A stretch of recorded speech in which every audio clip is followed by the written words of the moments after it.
Ladies, gentlemen, and travelers of all ages, now that we've actually had the release of 1.0 and the storm of the first few days of leveling gone through with Last Epoch, I thought it would be a nice time to make an updated and more comprehensive leveling guide, both from all the resources that I did before leveling myself, but also just from my own experiences hitting above level 70 in the first few days, even while playing in online mode and all the issues that we've had over there. Starting off this process, then, we do sort of have to start at the beginning, which is, of course, the campaign. During the campaign, for the vast majority of it, you want to just stick to the main quests and ignore most side quests, the main quests being the ones with the golden markers, with two exceptions to that concept. The first is passive points. You get one passive point per level that you get as a player, but then there is also 15 bonus points that you can get from quests. You can see the total receivable by opening your map and pressing shift and then looking in the bottom left corner. There are more than 15 passive points available through the various quests. In fact, there are 23 of them total, but you won't get anything past your first 15. 8 of these passive points then come from the main campaign quests anyway, so you'll get those passively on your way up. That leaves 7 more that you want to grab yourself purposefully, and you can technically get a bit more too if you want to just have the passive points before you're all the way to the end of the campaign. So here's a list of the first 8 of these quests that you can get specifically, and you should run into these naturally in the areas through the campaign. It is also worth noting that both Urza's Ledger and Artem's Offer side quests give you a passive point, but you can only complete one of them as they are separate hand-ins for the same quest, essentially, and you generally want to make sure that you go with Artem's Offer for the Avarice unique gloves that it gives you, as this is the best option between the two for most classes early on. Then the other consideration for side quests is idle slots. You will unlock the idle system relatively early, but you will only get a handful of slots available to begin with. You can get up to 8 idle slot expansions from quest rewards, which fill out your idle area to a full square pretty much that you can really play around with and fill with the exact things that you're looking for yourself. As far as idle slot upgrades go, you get 3 from main campaign quests. You can get your other 5 upgrades from side quests through chapter 7. Again, here is the full list that you want to complete going up to chapter 7 at least, some of which having overlapping options with the actual passive point quest too, which is a nice thing to have. Generally speaking, once you have all of your passive points and your idle slots filled out in the bottom left corner of your map, you are probably strong enough to start Monoliths, which is the later game leveling activity, though one of the recent changes that was brought in with the recent patch from the developers was removing the bonus experience you get from doing Monoliths if you are under level 50. So generally speaking, the developers are trying to push us towards finishing off the campaign at least the majority of the way, and generally speaking, I agree with this for 2 reasons, especially right now on your first launch character. The first is factions. Circle of Fortune you can use to increase your loot RNG essentially, and have better drops by completing prophecies and such within the faction, and the Merchant's Guild gives you access to a straight up trading market to trade with other people, and guaranteed find items that you want to be searching for, but at a price instead of just being dropped by an enemy. This can make it a lot easier to put your build together as long as you have the gold and the favor to actually buy the things you're after. You cannot do both of these different factions at the same time, but they are both extremely useful in their own ways, and you want to farm favor with them as soon as physically possible, pretty much,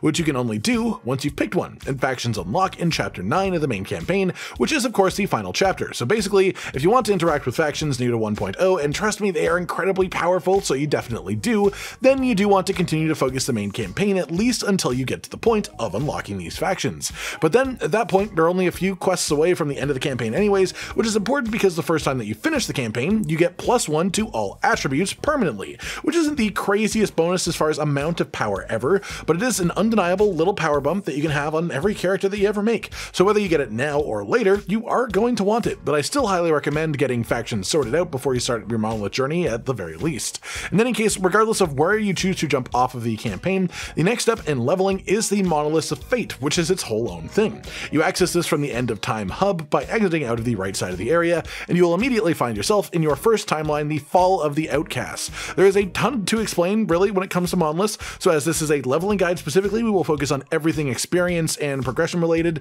though we do have a deeper dive on everything Monolith based on this channel as well if you want to check that out. As far as system, the Monolith of Fates is a string of connected alternate timelines, different outcomes to what happened in our own campaign, in our own world. Our goal is to stabilize these alternate timelines. Stabilizing one timeline unlocks the next set of timelines up above it in the tree, with each set of timelines having higher level enemies within them, which makes them better for you to farm, for experience of course, and thus leveling. Past that, once you reach the top of the tree of timelines, if you complete the 3 timelines that are up there, you will unlock Empowered Monoliths, which are harder versions of every timeline, but all with significantly better rewards, so you essentially want to push towards that as soon as you are powerful enough to do so. As far as the more micro game of the timelines then, inside of each timeline, in order to actually complete it and move forwards, you have to do the 3 quest echoes. These These are unlocked by reaching different stability thresholds, which you can see at the top of the screen within each timeline. The final quest echo from each timeline is a boss, and defeating the boss always gives you a blessing unlock, which is a choice that you get to make from a random pool of the available blessings that a boss has,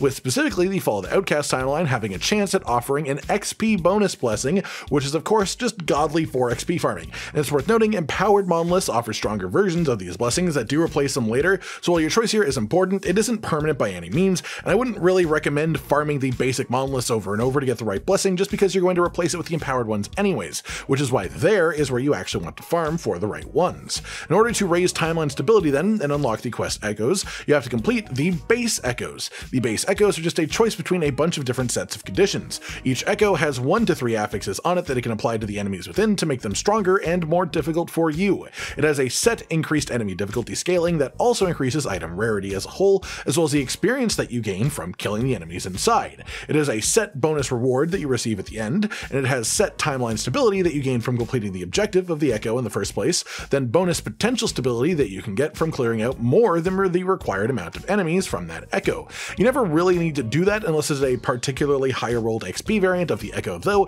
in which case you do want to slaughter everything inside, especially in terms of leveling, which is of course what we're focusing on right now. On top of that, for leveling specifically, a neat trick is if you find an arena type monolith, you can run it until just before the 15th wave, which you can see at the bottom with the stability meter, town portal out just before that happens, and reset, so you can do that one arena thing over and over again for just massive amounts of XP, which of course does work for a bit, though it does seem to trail off sooner rather than later, as you will eventually just overlevel the enemies within this timeline far too much and have to move on to an arena in a further on timeline. It is, however, just a nice boost early on in your monolith journey. Aside from this, another main thing to keep an eye out for when doing your echoes is experience book rewarding echoes. These are relatively common rewards from the echoes, and they are great not only for character levels, but even more important than that, they give you a lot of experience to your various skills, which is super important for reaching higher specialization levels, both increasing the power of the skills in general, but also giving you more skill points to spend within the skill, letting you actually get your full builds put together sooner. With most people playing the game without frequent skill switching, at least,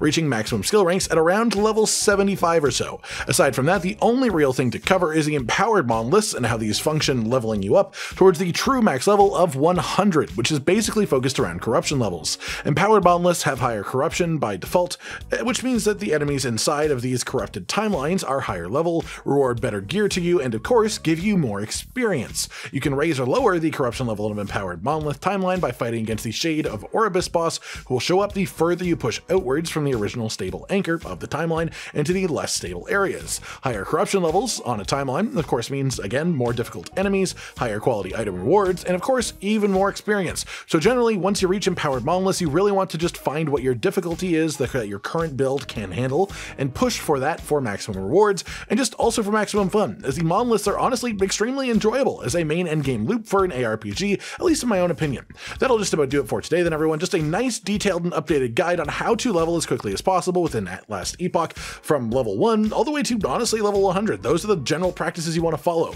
Get yourself to the monoliths and even beyond that as effectively as you can, as well as just the basics of understanding how to leverage the different activities in the game for a pure experience gaining purpose. I hope you've all enjoyed this, and if you have any more tips, feel free to leave them in the comments down below. Like if you liked the video, subscribe to the notification bell for more, and most importantly, ladies and gentlemen, until next time, stay sweet. Josh, Cotton, and Hollow with the videos, dropping the humor like a hammer on your tippy toes, bringing entertainment on a daily arrangement to take our insanity and turn it into entertainment. Yes, I said entertainment twice, to reiterate that it is nice to look into your faces on a mostly daily basis when you let us in your homes to make the whole world a stage. Goodbye.